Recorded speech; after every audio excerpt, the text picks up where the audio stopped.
Bonjour Edouard Vieillefaux. Donc vous êtes directeur associé de... Non, c'est pas une association, c'est une entreprise. De l'entreprise Credo Lending.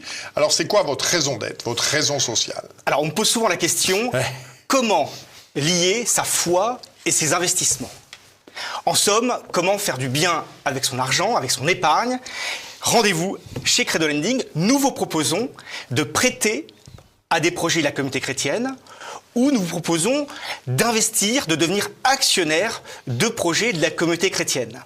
Et alors c'est totalement gagnant-gagnant, puisque d'un côté vous financez un projet donc, qui a besoin de financement pour se développer, pour fleurir, et d'un autre côté, eh bien, vous allez avoir une rentabilité, vous allez faire fructifier votre épargne financièrement et évidemment avec beaucoup d'impact, comme on dit. Nous avons aujourd'hui actuellement 1600 investisseurs, des investisseurs comme vous et moi, particuliers, et puis des personnes morales de plus en plus, diocèses, évidemment, qui donnent du sens à leur trésorerie, congrégations religieuses, mais également entreprises, associations, fondations, fonds dotation, fonds d'investissement.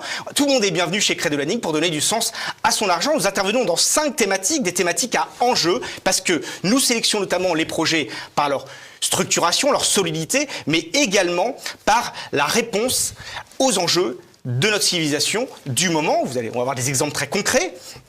Ces thématiques sont l'éducation, les fragilités humaines, la culture, le patrimoine, l'écologie intégrale.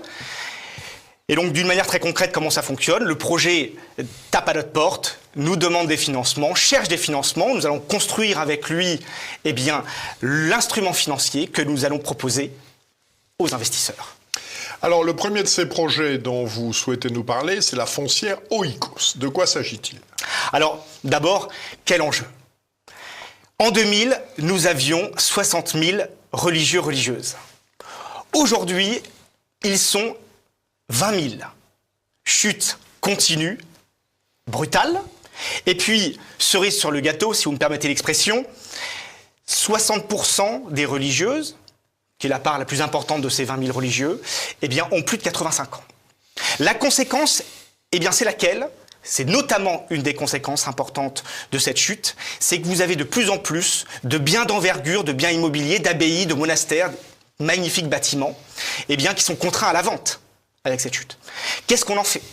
Aujourd'hui, évidemment, les hôteliers sont ravis d'avoir ce nouveau marché qui s'ouvre à eux. L'inconvénient pour nous chrétiens, c'est que ces chapelles, ces lieux religieux, eh bien, sont désacralisés. Généralement, la chapelle devient le bar de l'hôtel. Donc, qu'est-ce qu'on fait? Eh bien, en 2022, fin 2022, vous avez des chrétiens laïcs qui se sont engagés avec des hommes d'église. Donc, il y a un mouvement collectif avec la création de cette foncière Oikos. Et son objectif, eh bien, c'est d'acquérir ces biens contraints à la vente et de les louer derrière pour les pérenniser, pour assurer leur entretien et puis pour pérenniser aussi le côté spirituel, donc la vocation priante du lieu, de les louer à des habitats partagés. C'est totalement gagnant-gagnant aussi pour tout le monde, puisque vous avez des investisseurs qui vont avoir une vraie rentabilité au regard des loyers perçus, et puis vous allez avoir des lieux qui vont être pérennisés au niveau architectural et au niveau spirituel.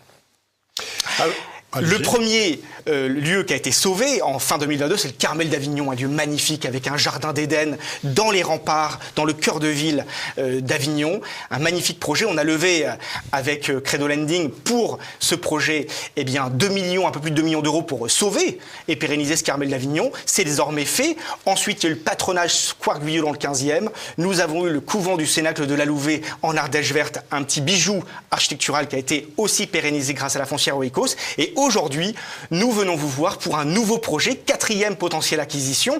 Nous sommes dans le 5e arrondissement de Paris. La congrégation des Sœurs de l'Adoration Réparatrice. Lieu d'adoration perpétuelle depuis 150 ans. Eh bien, cette congrégation, malheureusement, ne compte plus que 11 sœurs. Et donc, ce grand bâtiment de 4000 m², donc à quelques pas du Jardin du Luxembourg, est à vendre. Eh bien, la foncière Oikos se propose de racheter la moitié, c'est-à-dire 2000 m². L'autre partie va être achetée par les carmes. C'est une approche collective. Les carmes vont pouvoir faire revivre la chapelle, faire revivre ce monastère avec du dynamisme. Et puis, l'autre partie va être la partie accueil de l'ancienne congrégation, va être achetée, on l'espère, par la foncière Oikos, pour notamment installer l'aumônerie de normale supérieure, pour installer des colocations solidaires, évidemment, avec une vocation priante, et puis tout un élan d'évangélisation au cœur de Paris. Donc nous cherchons évidemment des investisseurs. Des investisseurs. Alors vous avez également une application que vous soutenez, YouPrêt. De quoi s'agit-il? Alors qui ne veut pas devenir aujourd'hui actionnaire de YouPrêt? C'est l'opportunité qu'on vous propose sur Credo Lending.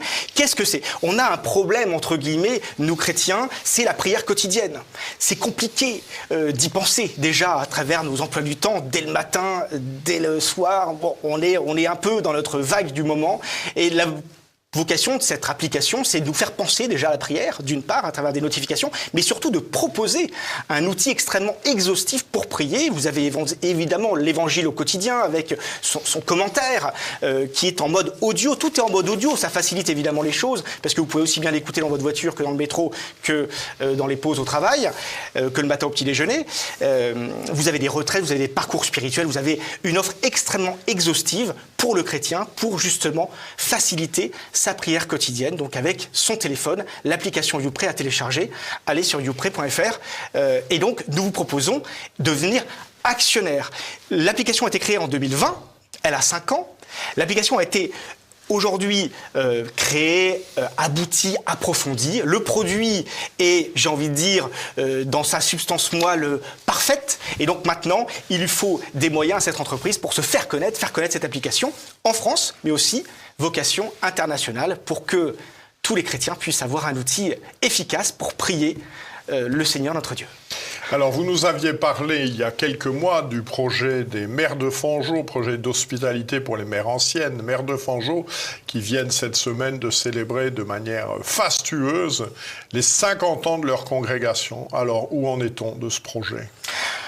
Nos Mères de Fangeau, 260 sœurs, moyenne d'âge 45 ans, créée en 75, une congrégation qui est en pleine dynamique. Donc leur vocation, c'est enseigner. Elles ont aujourd'hui 22 maisons, c'est 22 écoles à travers la France et aussi à l'international. Elles viennent de reprendre une école au Québec, une école à Toulouse. Donc elles sont en pleine dynamique, avec plus de 2700 élèves, de la maternelle au bac.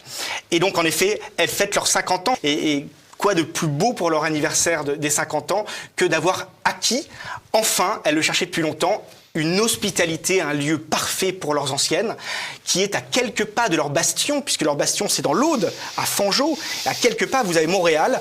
Alors il y a un Montréal évidemment au Canada, mais vous avez un Montréal dans l'Aude, et elles ont trouvé près de la collégiale Saint-Vincent, dans plein cœur de ce beau village français, eh bien elles ont trouvé un ancien EHPAD qui avait appartenu dans son histoire à des congrégations religieuses, et donc elles reprennent le flambeau pour leur mère ancienne, et elles font un grand appel à dons que vous pouvez retrouver sur le site Credo Funding pour évidemment finir de financer ce beau projet, puisqu'elles sont allées puiser dans leur réserve pour pouvoir l'acquérir. Et puis elles ont beaucoup de travaux évidemment à faire, puisque le bien était quand même dans un état assez délabré. délabré. Eh bien, merci beaucoup de votre enthousiasme.